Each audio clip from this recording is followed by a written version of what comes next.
Gia de Guzman, pinatakam ang Akari, balik creamline pa rin. CCS may 5 setters na.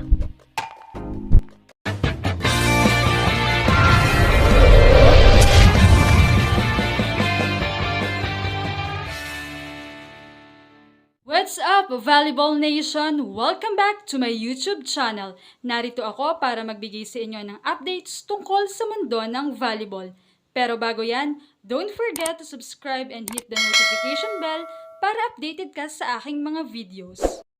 Kamakailan nga lamang ay nabalita ang pag-alis ni Gia Morado de Guzman sa kanyang local team na Creamline Cool Smashers matapos ang kanyang Japan stint. Naging laman nga ng usap-usapan ang umanay malaking offer sa kanya ng Team Akari kung saan kilala nga ang Akari sa pag-recruit ng mga dekalibreng players at syempre dahil na rin sa may kaya talaga ang management ay maraming financial opportunities talaga ang kaya nilang i-offer. Umani nga ito ng samot-saring reaksyon. Nasabihan nga agad si Gia na walang utang na loob sa local team na naghawak sa kanya sa mahabang panahon at nagbigay ng maraming oportunidad at buong-buo ang suportang natanggap niya mula noong nagpaalam siya para sa kanyang Japan stint at pangarap nga na maging import. Ilan pa nga sa komento ay kung lilipat lang din naman pala bakit sa Akari pa. Matapos nga ang kontrata ni Gia sa Japan ay 4 na PBL teams daw ang masugid na nanligaw upang mapasagot sa kanilang team ang decorated setter ng Pilipinas.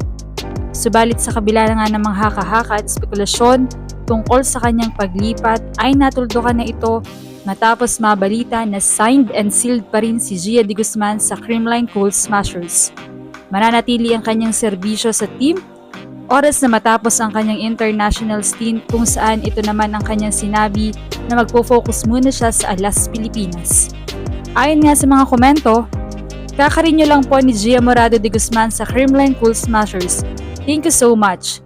Sa mga CCS fans na nambash kay Gia, mag-apologize kayo.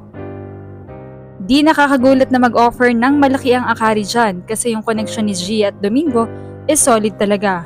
Kaso malabo lang talaga na umalis yan sa CCS. Asawa lang ni Gia ang may gustong ilipat ang asawa niya. Pero Gia, mas love pa rin niya ang Creamline family niya. Why do some people here cannot accept the fact that Gia will always be part of Creamline when it's really evident in a subtle way that she will always come back to this team? I'm happy to hear and see you with your teammate here in the Philippines and bring home those good sets you've learned from your dance team. God bless you, Gia Morado de Guzman. Samantala ay makakabilang nga muli sa lineup si Gia Morado de Guzman sa Creamline Cool Smashers sa sunod na conference ng PBL pagkatapos nga ng kanyang duty sa Alas, Pilipinas. Well, makikita natin na kung babalik talaga si Gia sa Creamline meron na silang 5 setters. Rhea de Maculangan, Gia Morado, Thea Vonape, Mave Galanza, and Kyle Negrito. Pero sabi nga nila, ay pang-ABC stint lang si Rhea de Maculangan. Pero may mga usap-usapan at bali-balita na talagang kukunin na ito ng Creamline. Dahil nakita naman natin ang kanyang performance sa AVC na talagang nagdi-deliver at napaka-dekalibre din ng kanyang mga sets.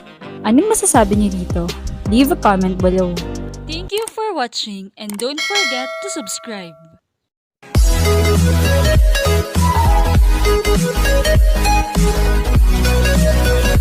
back.